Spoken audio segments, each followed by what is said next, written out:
अस्सलाम वालेकुम। हमारी जो आज की वीडियो है वो है हैजर्ड्स एंड रिस्क आइडेंटिफिकेशन के बारे में। हमारे ये fundamental of health and safety का 4th नंबर टॉपिक है। मैंने आपको बताया था कि इसमें 5 टॉपिक से 3 टॉपिक्स हमने अपने प्रीवियस वीडियोस में कंप्लीट किए हुए थे, जिसमें हमने सबसे पहली वीडियो में हेल्थ एंड सेफ्टी रिस्पांसिबिलिटीज के बारे में पढ़ा था। दूसरे टॉपिक में हमने पढ़ा था कि मैनेजमेंट कमिटमेंट क्या होती है और एम्प्लॉय इन्वॉल्वमेंट क्या होती है। आज जो हमारा टॉपिक है वो है हैजर्ड एंड रिस्क आइडेंटिफिकेशन। किसी भी हेल्थ एंड सेफ्टी फील्ड में, ये मैंने आपको पहले भी कहा था और फिर से कह रहा हूं कि व्हाई वी यूज और why we follow health and safety. हम हेल्थ एंड सेफ्टी को इसलिए फॉलो करते हैं ताकि हम रिस्क फ्री रख सके, हम हैजर्ड्स को कम कर सके और रिस्क फ्री एनवायरनमेंट क्रिएट कर सके किसी भी वर्क प्लेस में। ठीक है जी। तो उसके लिए हमारे पास हैजर्ड एंड रिस्क को पहचानना सबसे बड़ी बात होती है। तो आज के टॉपिक में हम ये पढ़ेंगे कि हम हैजर्ड एंड रिस्क को किस तरह पहचानेंगे और किस तरह उस पर काम करेंगे। तो आइडेंटिफिकेशन से पहले इंपॉर्टेंट है कि हम जान सकें कि व्हाट इज हैजर्ड। तो हैजर्ड की अगर मैं सादा अल्फाजों में डिफिनीशन कर सकूं तो वो है कि द इवेंट और the occurrence which have potential to harm. हर वो काम या हर वो इवेंट या हर वो चीज जिसमें ये खूबी हो कि वो आपको नुकसान पहुंचा सके। अब हार्म से यहाँ पे मतलब देखिए दो चीजों की हार्म आती है। एक आती है हमारे पास हेल्थ की और दूसरी हमारे पास इक्विपमेंट डैमेज भी आ सकता है। तो ये दोनों चीजें हमारे पास हैजर्ड्स काउंट होती है कि मतलब या तो हमारी हेल्थ को मतलब हम बीमार हो जाए या हमारी किसी इक्विपमेंट डैमेज हो जाए, तो ये दोनों हैजर्ड्स में काउंट होते हैं। फिर रिस्क क्या होता है? रिस्क एक्चुअल में होता है to put yourself in danger, to expose yourself to any hazard. मतलब सादा और सिंपल अल्फाज में मैं आपको ये समझा दूं कि लेट्स सपोज आप ड्राइविंग कर रहे हैं, आप गाड़ी चला रहे और आप गाड़ी चला रहे, तो गाड़ी चलाना तो रिस्क है, लेकिन आप उस रिस्क को किस तरह कम करते हैं? आप उस रिस्क को इस तरह कम करते हैं कि आप स्पीड लिमिट से अप्लाई करते हैं और साथ में आप क्या करते हैं? आप सीट बेल्ट्स अप्लाई करते हैं। तो उससे आपकी जो एक्सीडेंट रिस्क है कि अगर खुदा ना खास्ता एक्सीडेंट हो जाए तो आपकी जो डैमेज है वो कम होगी। ठीक है ना। बाकी हैजर्ड क्या चीज है? हैजर्ड ये है कि एक ऐसा इवेंट जिसमें ये पोटेंशियल हो कि आपको हार्म नुकसान पहुंचा सके।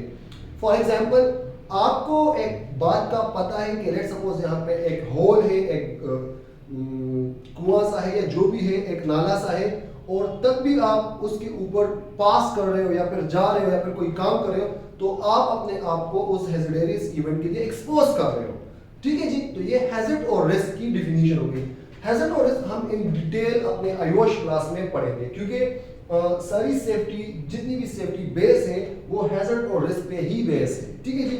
लेकिन इसमें जस्ट आपको फंडामेंटल्स बताया जा रहा है कि मतलब आसान अल्फाजों में कि हैजर्ड क्या चीज है और रिस्क क्या चीज है। तो सबसे पहले है कि आप आइडेंटिफिकेशन कर सके, मतलब आप रिकॉग्नाइज कर सके, आप हैजर्ड्स को जान सके और आप रिस्क को जान सके कि रिस्क क्या चीज है और हैजर्ड क्या चीज है। ये मैंने आपको बता दिया। उसके बाद जो नेक्स्ट टॉपिक है वो फिर आता है, अब देखिए आपको पता चल गया, फॉर एग्जांपल आपको ये पता चल गया कि जनाब मैं गाड़ी चला रहा हूँ और गाड़ी के साथ मैं सीट बेल्ट नहीं बांधता या फिर स्पीड लिमिट से अप्लाई नहीं करता, तो मैं अपने आप को रिस्क में डाल रहा हूँ। तो फिर जब आपको आइडेंटिफाई हो गया तो उसके बाद आता है कंट्रोलिंग ऑफ हैजर्ड्स।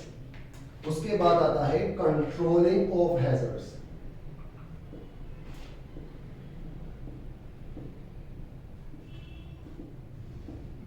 कि मतलब आप रिस्क और हैजर्ड को किस तरह कंट्रोल करेंगे।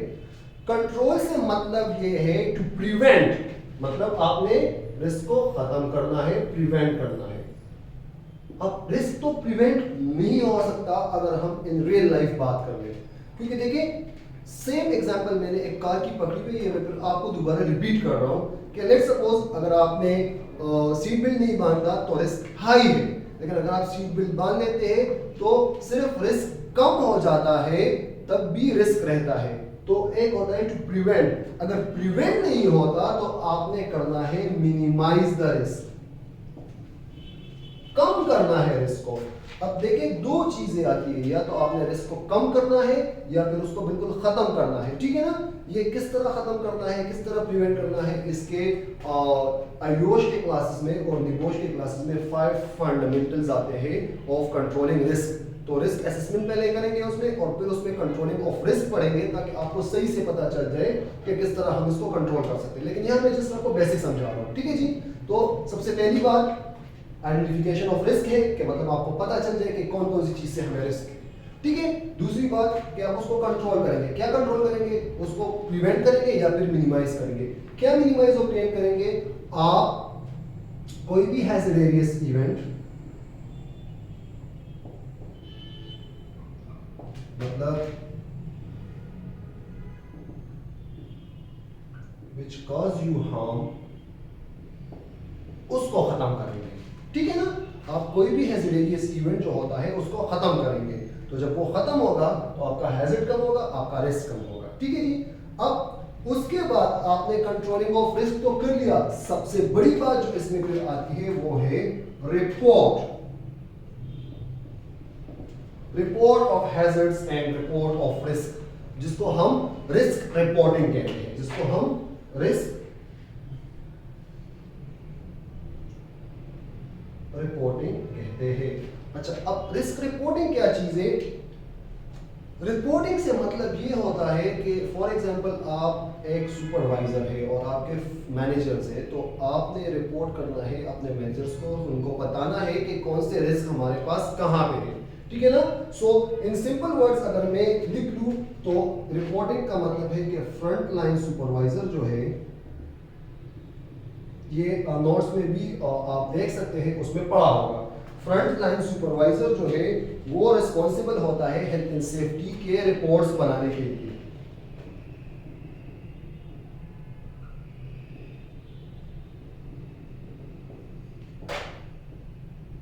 अब रिपोर्ट्स क्यों बनते हैं, देखिए रिपोर्ट्स इसलिए बनते हैं कि जब आपके पास एक चीज की रिपोर्ट तैयार होती है तो तभी आपको पता चलता है कि हम कहां पे जा रहे हैं। देखिए सिंपल सी बात है, हमने आइडेंटिफाई कर लिया, आइडेंटिफाई के बाद हमने कंट्रोल कर लिया, अब कंट्रोल के बाद हम रिपोर्ट करेंगे, तो इधर से हमें पता चलेगा कि हम इंप्रूव कर रहे हैं अपने सेफ्टी कल्चर को या फिर हम नहीं जा रहे इंप्रूविंग की तरफ, हमें और इस पे काम करना चाहिए। बात समझ आ रही है ना। The only thing we have to do to promote the health and safety culture, to improve our culture, to make our workplace hazard free and risk free, उसके लिए सबसे पहले आइडेंटिफिकेशन इंपॉर्टेंट है, फिर कंट्रोलिंग है और फिर रिपोर्टिंग है। अब रिपोर्टिंग के बाद एक और चीज आ जाती है, फॉर एग्जाम्पल आपकी कोई एक्सीडेंट हो जाती है तो उसको हम कहते हैं accident reporting. Sorry if there is any mistake in my spelling, I think there is. So accident reporting उसको कहा जाता है। अब एक्सीडेंट रिपोर्टिंग क्या चीज है, ये मैं आपको यहाँ पे ऐड कर दूं कि ये पूरी जो इन-डेप्थ चीजें हैं ये आपको आयुष के मॉड्यूल नंबर 3 और मॉड्यूल नंबर 4 और मॉड्यूल नंबर 6 में मिलेंगी, ठीक है ना। लेकिन यहाँ पे जस्ट आपको फंडामेंटल्स बताए जा रहे हैं कि हैजर्ड क्या चीज है, आइडेंटिफिकेशन करनी है, फिर उसकी कंट्रोलिंग करनी है, फिर उसकी रिपोर्टिंग करनी है, और अगर एक्सीडेंट हो जाए तो एक्सीडेंट रिपोर्टिंग करनी है। अब एक्सीडेंट रिपोर्टिंग क्या चीज़ है, एक्सीडेंट रिपोर्टिंग ये चीज़ है कि हम उसमें एक रिजल्ट प्रिपेयर करें हमारे डैमेजेस की। If it's a damage of equipment तब भी आपकी रिपोर्ट होनी चाहिए, और अगर डैमेज टू हेल्थ है तो तब भी आपकी रिपोर्ट होनी चाहिए। दोनों हिसाब में आपकी रिपोर्ट होनी। रिपोर्टिंग किस तरह होती है, ये आयुष एमएस के कोर्स में, आयुष मैनेजिंग सेफ्टी के कोर्स में बाकायदा एक प्रोफार्मा, एक फॉर्मेट गिवन है जिसको मैं ब्रीफली एक्सप्लेन करूंगा और आपको समझाऊंगा कि किस तरह आप कंपनी को रिपोर्ट करेंगे, ठीक है जी। लेकिन यहाँ पे आपको सिर्फ ये समझना है कि एक्सीडेंट रिपोर्टिंग होनी चाहिए, ठीक है। अच्छा, फिर एक्सीडेंट इन्वेस्टिगेशन होनी चाहिए। अब आपने रिपोर्ट सबमिट कर ली कि जी फलानी जगह पे एक बंदा था जो आ रहा था और उसको लेट सपोज किसी व्हीकल से क्रैश हुआ है, टक्कर लगी है। अब टक्कर लगने के बाद आप वहां पे गए और आपने एक सीन देख लिया कि जी ये यहाँ से आ रहा था, ये गाड़ी यहाँ से आ रही थी, और आपने एक प्रॉपर रिपोर्ट तैयार कर लिया। अब उस एक्सीडेंट की इन्वेस्टिगेशन होगी। रिपोर्ट में आपने ये लिख दिया कि उसकी टांग टूट गई, गाड़ी का ब्रेक खराब हो गया, वगैरह वगैरह जो बातें आ गई, ठीक है। अब प्रॉपर एक्सीडेंट इन्वेस्टिगेशन होगा।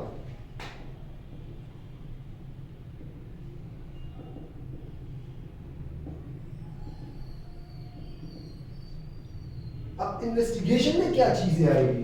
इन्वेस्टिगेशन में ये चीज आएगी कि आप किस तरह उस पर काम करेंगे। मतलब आप सर्च करेंगे, फाइंड करेंगे कॉज ऑफ एक्सीडेंट, कि किस वजह से, किस वजूहात की बिना पे एक्सीडेंट हुआ है, तो इसको हम कहते हैं एक्सीडेंट इन्वेस्टिगेशन। अब एक्सीडेंट इन्वेस्टिगेशन में क्या आता है? हु, किसका हुआ है, व्हेन,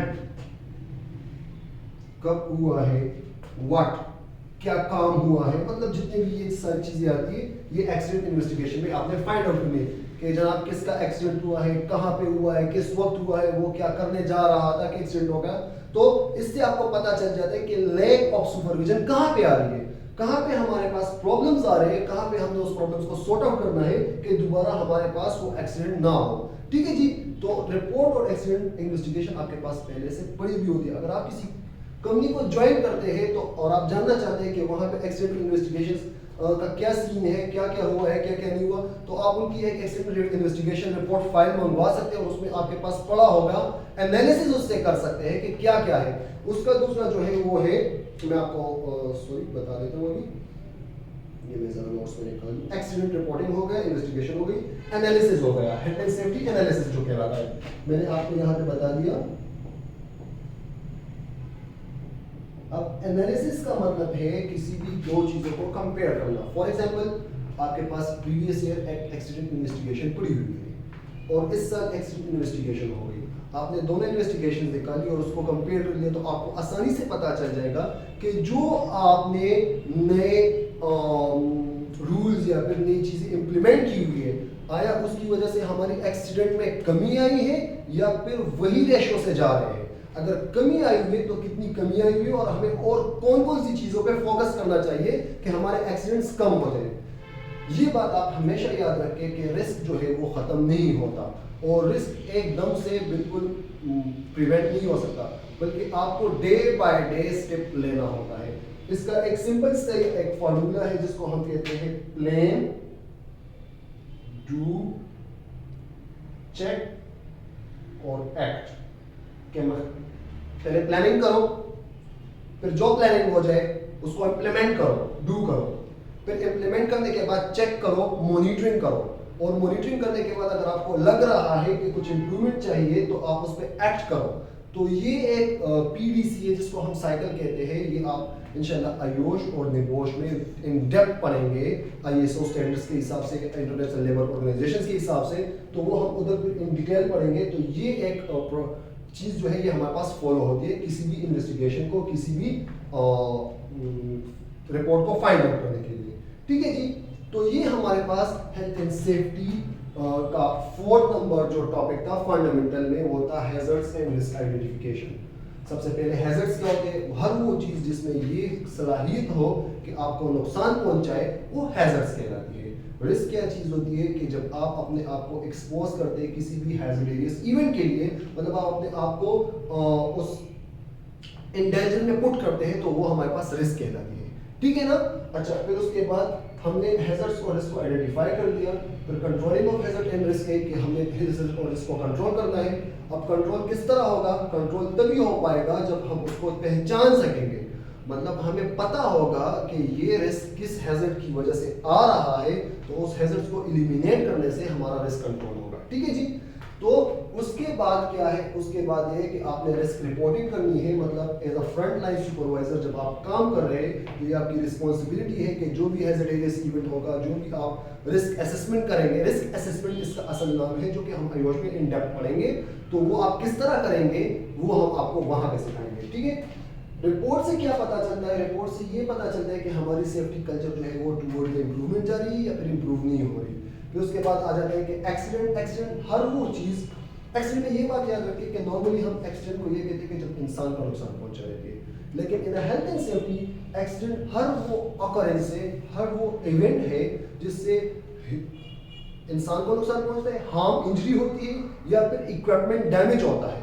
ये दोनों चीजें हमारे पास एक्सीडेंट में आती है। अच्छा, इसके अलावा इंसिडेंट और नियर मिस भी है। नियर मिस का मतलब ये है कि फॉर एग्जांपल आप लेट्स से आप जा रहे हैं, एक फ्लोर गीला है और आप उस पे जा रहे हैं और आप स्लिप हो जाते हैं, और स्लिप होने के बाद आप गिरते नहीं हैं, लेकिन आप थोड़े से वो इंसान को फील नहीं होता कि वो थोड़ा स्लिप हो गया और बच जाते हैं, वो गिरते गिरते बच जाने जो बात होती है उसको हम नियर मिस कहते हैं। लेकिन ये नहीं है कि जी नियर मिस हो गया तो हमने इसको छोड़ देना है। You have to make sure and you have to make investigate of near miss too. आपने नियर मिस की भी एक रिपोर्ट तैयार करनी होगी, क्योंकि आज नियर मिस हो गया, कल को इससे एक्सीडेंट हो सकता है। बात आप मेरी समझ रहे हैं ना? तो इसकी भी आपने एक प्रॉपर इन्वेस्टिगेशन रिपोर्ट तैयार करनी होगी। ये भी एक्सीडेंट का एक केस आ सकता है। ठीक है, फिर उसके बाद हम एक्सीडेंट इन्वेस्टिगेशन करेंगे कि हम फाइंड आउट कर सके कि एक्सीडेंट किस वजह से हुआ है। ठीक है, हु, व्हेन, व्हाट, ये सारी चीजें हम एक्सीडेंट इन्वेस्टिगेशन में फाइंड आउट करेंगे। तो ये आज का हमारा टॉपिक था hazard and risk identification, topic number 4। Thank you so much. Allah Hafiz.